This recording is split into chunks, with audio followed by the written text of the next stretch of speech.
When asked about why they prefer K-pop over Western music, many K-pop fans say that the former is less sexualized than the latter. But is that really true?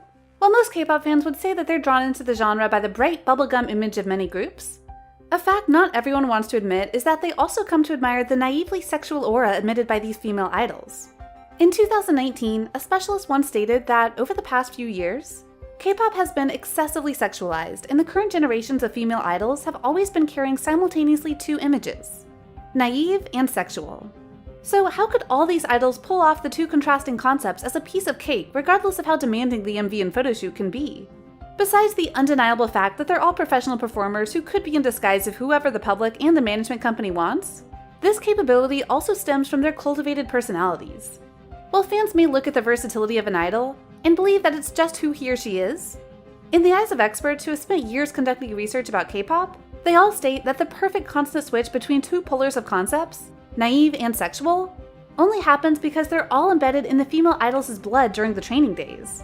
Pretty much like robots full of algorithms in the head, these performers could pull off any concepts with just an order from either the audience or the management agency.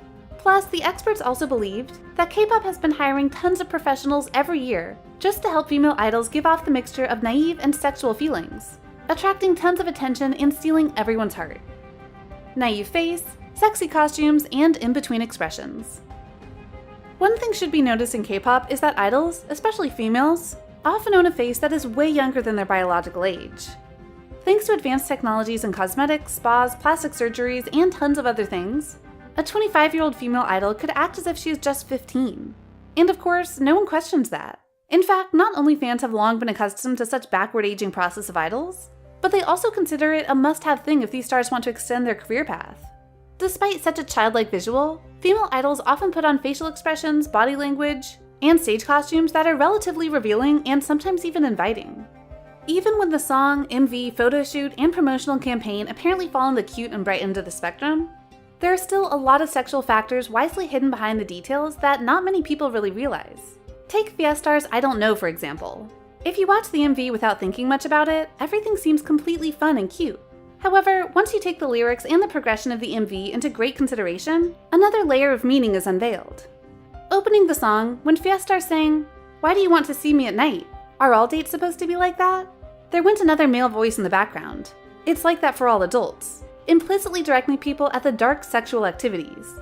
Despite the bright and lovely theme of the song, the MV literally kicked off with the scene where Jae took off her outer jacket, handed it over to the male friend, and from then on, he started to covetously stare at her chest. Then all the toys in the room also went crazy about her figure, especially in the scene where Pinocchio's nose went longer. The sexual implication was even shown clearer because that image was actually telling how Faye's male friend was turned up. On Quora, under the question that concerned whether K-pop is being overly sexualized, a user named Joya Yang gave out a quite interesting opinion.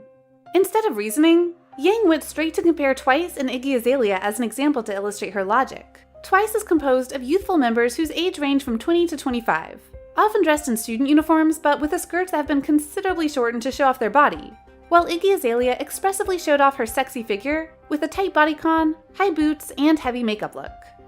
Of the two images, Julia Young believed the image of Twice is what is considered sexual. Why so, you might ask? Though those cute love songs sung by innocent faces of the members are nothing to be said about, when putting them next to the short costumes and somewhat evoking dance moves, the whole picture gave off a sense of naively sexual. However, when it comes to Iggy Azalea, since she directly showed the world that she would be playing the role of a pole dancer and expressed her sexiness in an adult, mature way, there was nothing worth debating about. Besides, do you find the combo of innocent faces, revealing costumes, and the in-between expressions familiar? I bet most of the answers will be yes because it reminds everyone about their famous fictional Lolita, whose main character is Dolores, a girl possessing an innocent look, yet always dressing in sexy outfits and having provoking actions with a middle-aged man, Humbert. There have been multiple times the public fell head over heels over these female idols whose visual is as pure as a dewdrop, yet the skirt is only 5 centimeters long. Take Produce 101 for example. In the survival program, 101 contestants must compete with one another to stand out, attract public recognition, and make it to the final debut lineup. When watching their collective performance, it's not hard to see how sexual is flowerily referred to as confident, and how all the contestants are well taught to be explosively sexy to earn the admiration of the audience. However, because one of the unwritten demands to debut is to perfectly showcase that grown-up appealing side, The contestants must not be to blame at all. The coercive sexualization. Being sexy is in fact not only restricted to the realm of regular choreography, but it now has extended to a higher level of performance: pole dancing. Nowadays, more and more girl groups start to bring pole dancing to their stage with the hope of being recognized as more outstanding and remarkable compared to others. While this type of sport itself is nothing controversial or reprehensible, in fact, pole dancing is even recognized for helping dancers possessing the best shape regardless of age. It's the fact that many female idols are forced to do this concept at the expense of their will and health that should be criticized. In many interviews of After School, there were multiple times the girls had spoken about how the producers would give them the concepts for the upcoming comeback, and they would have no choice but to obey, including the idea about pole dancing, regardless of their unfamiliarity with the sport. When a professional pole dancer must often take years to master all the skills of pole dancing, After School was ordered to polish everything within the span of only 6 months. During that promotion, though the girls looked extremely alluring on stage, behind the spotlights, all they had left were the bruises full on both legs because of over-practicing. The bruises were so big and apparent that they could even be seen from distances by bare eyes. In fact, that was the exact case of Nana when she appeared on Star King, because everyone was super concerned about her wellness just by looking at her confused legs. That is a sign of idols as being overly sexualized. The sign of coercive sexiness put on idols instead of something that they truly want to pursue, wrote Yang. External control over the idol's body. In one edition of the 2016 Horizons magazine, Oh Inkyu, a professional working at the Research Institute of Seoul National University, pointed out that both male and female idols are expected to carry a sexy and sexual image. To meet that demand, they dress in revealing costumes and dance a rousing choreography. All of that just to hype people up in an erotic way. Fans often think that when an idol showcases their body, it is also synonymous with their proving the power, the one coming from appearance and inner self.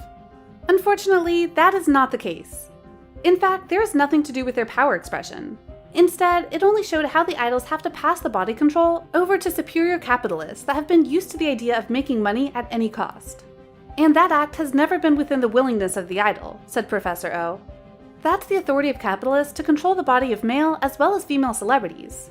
Who would monetarily benefit from the sexualization of these idols' image? No one but the powerful individuals that own the shares in the management agencies. They have always managed to put tons of money into their pockets without having to take off the clothes and showcase their chests. One member of Super Junior once said, half in jest, half in earnest, about the members of SNSD that, even when they're sick, they still have to ask for permission about being sick. Their bodies don't belong to them because they're the national treasure. Obviously, that comment was made way less serious, but once you consider it carefully, you'll see how terrible the situation of idols is not having control over their body has become. Regardless of whether a female idol is famous or not, their aura on stage is still pretty much predefined by many strategic schemes behind the scene. That's why, more often than not, the question, when is the suitable time to put on the naive or sexual disguise, will not be decided by the idols themselves. Instead, it's decided by the management agency CEO, the outstanding capitalist brains that pilot the whole company, and, of course, the concept of the promotion. While people are attracted by the naive, cute image that represents a traditional South Korean girl, polite, courteous, and pure, they are even more hyped up when this figure is combined with a completely contrasting image. Flashy, sultry, and sexy, explained Professor O.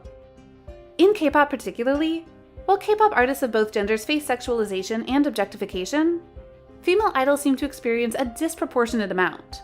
Why? According to many experts, the root of this over-sexualization stemmed from the long-lasting gender inequality in South Korea, where women are subjected to the male gaze and implicitly required to be exotic and submissive for their fans. Before watching this video, have you ever thought that your idols' personalities are cultivated to be more attractive to the public, including you?